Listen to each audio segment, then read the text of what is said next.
Jack Dorsey recently announced Square is creating a new business focused on decentralized financial services based on Bitcoin, using Bitcoin.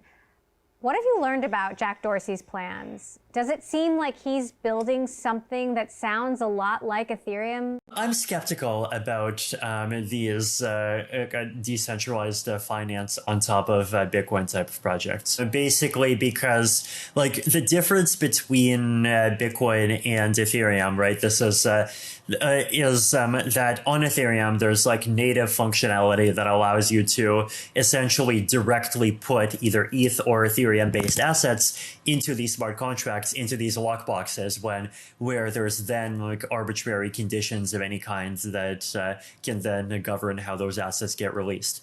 Bitcoin does not have that functionality to the same extent. Like Jack is basically going to have to essentially create his own system that enforces those rules. And then on the Bitcoin layer, the Bitcoins will just have to be owned by probably a multi-sig wallet controlled by like either Jack or the participants in the system. It looks similar, but it'll end up being something with a much weaker trust model. Right, like I really think that like this is the whole reason why Ethereum started as an independent system in the first place, right? Like there's technical limits to your ability to kind of graft new functionality onto a system that's not powerful enough to support that new functionality.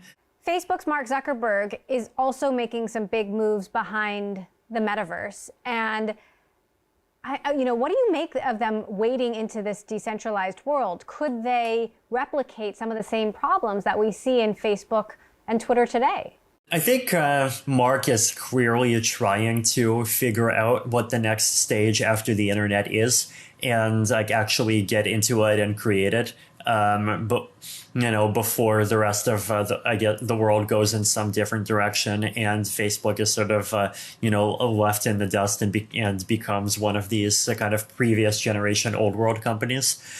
So we've seen Facebook try to get into the crypto space with Libra, though. I think in the end, like Libra did end up being possibly the wrong approach, because like the problem that someone like Facebook has, right, is that a lot of people mistrust them. And so building their own platform, like I know they tried really hard to create something that's a consortium with all these different industry participants, but at the same, like even that was not enough, right? And there's just a huge amount of mistrust of them.